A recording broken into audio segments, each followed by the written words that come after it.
I think by now anyone who owns a mirrorless camera has noticed the performance issues of the batteries. Over the last few years there's been several occasions where I've really struggled with my cameras, and most of it's been because of power. So in this video I'm going to take you through the various options that I've used over the last few years on how I maintain power into my mirrorless cameras.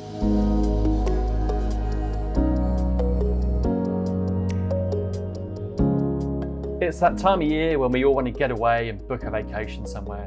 You've searched online and found an epic location, booked the flights and reserved the extortionately priced accommodation, packed your bags and dragged yourself to the airport. The whole time there's this thought in your head, I've forgotten something. Did I leave the lights on? Did I turn the heating off?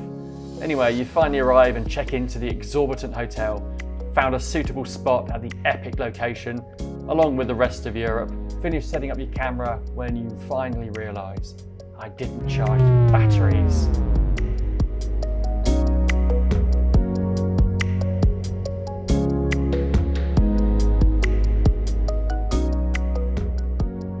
Now the biggest problem with mirrorless cameras, and this applies to all mirrorless cameras, all makes, models and brands, is the battery life.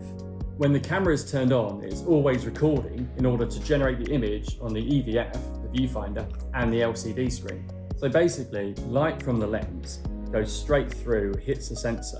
The sensor is generating an image or a preview. As an EVF is entirely digital, it can display a lot of information and data, in addition to a representation of the scene that you're trying to capture. So battery power is a serious issue because these will drain very, very quickly, regardless of whether you're shooting photos or video. Now, according to Canon, you should be able to shoot 250 shots with a single battery charge using the EVF, and up to 510 using the LCD screen. And for 4K video, you should be able to get 1 hour, 30 minutes. That's just for the R6 camera. Now, I'm yet to test that properly, but to me, that really doesn't sound like very much. I mean, if you're shooting in burst mode or if you're running a time lapse, then this battery is going to drain really, really quickly.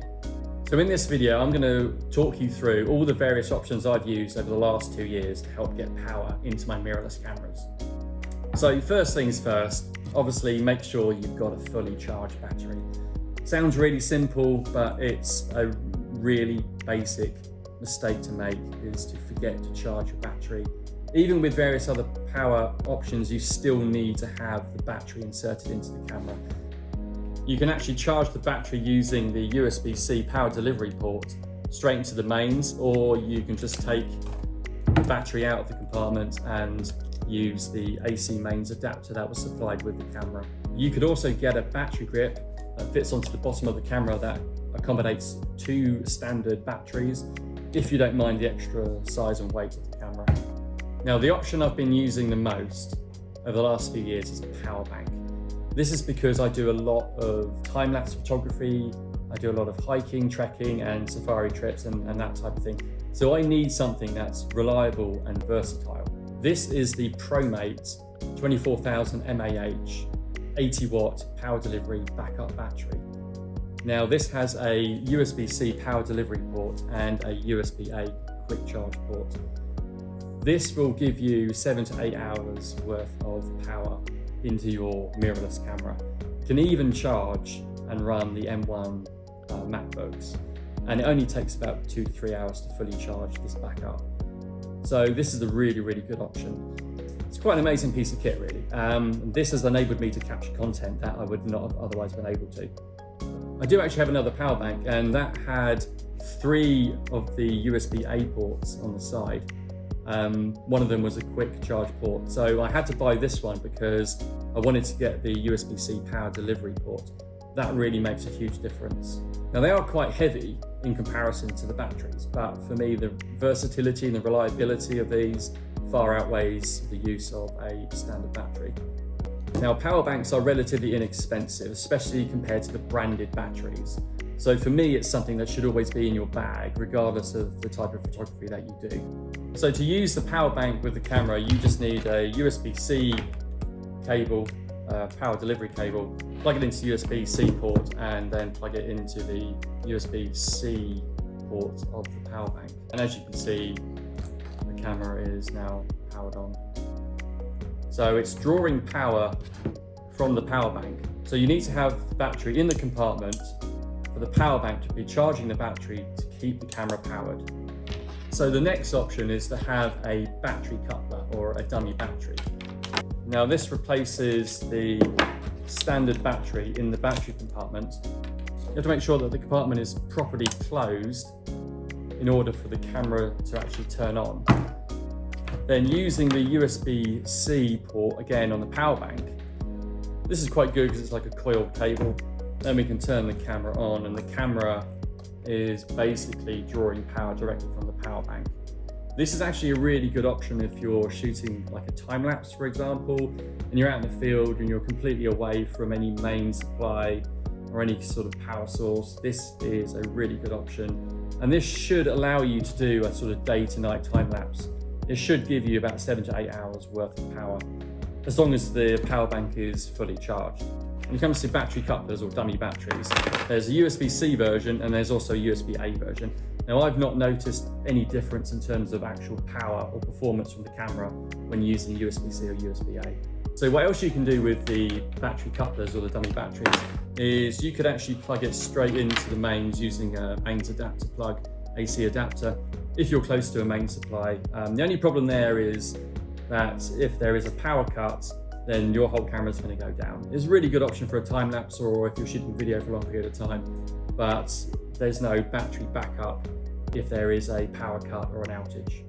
Now, the next option is to use Canon's own proprietary battery coupler and AC power adapter. Now, this is a far more expensive option than compared to the other dummy batteries, and it can only be used if you're close to a mains power supply. Just got to make sure that the battery is properly in the compartment.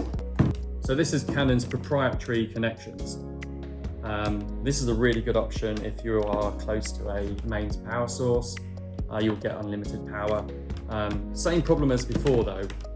If there is a power cut or an outage, then the whole camera's going to go down. You're going to have to come back, turn everything on again and basically restart. Now the next option is to simply use a USB power cable plugged directly into the mains and then into the USB-C power delivery port on the side of the camera. So this is working similar to how the power bank was working earlier, where the mains power supply would be feeding a direct charge into the camera. So the battery has to be in the compartment in order for the USB-C power to work. So basically the main supply is effectively charging the battery while you're running the camera. Now the final option that I have, and I've been using this quite a lot over the last couple of years, is the 12-volt USB-C charger for the car. This plug has a USB-A and it also has a 45-watt power delivery port. This has been really useful when driving in between jobs or driving between locations to get power into the standard battery in the camera, or even to charge the power bank while you're driving. You just need a USB-C cable. You can plug it directly into the power bank and the power bank will start charging, or you plug it directly into the camera and the USB-C port and that will start to charge. These are really inexpensive. You can buy them on Amazon, eBay or any electrical store. It's been a really useful device and something I would really recommend buying. At some point I have used all of these methods in order to keep my camera running, whether it's been a time lapse, whether it's been video production, or whether it's just on a photo shoot or on a safari or on a trek or a hike. I have used all of these methods and it's enabled me to do far more work, capture things that I would not have been able to do otherwise. And I fully recommend all of these options. Thank you so much for viewing this video. I'll be making lots more videos regarding the Canon R series and RF lenses, and also the Panasonic Lumix cameras, and just on how I use mirrorless cameras in general. Please give it a like, give it a share, and subscribe to my channel for more content. Thank you.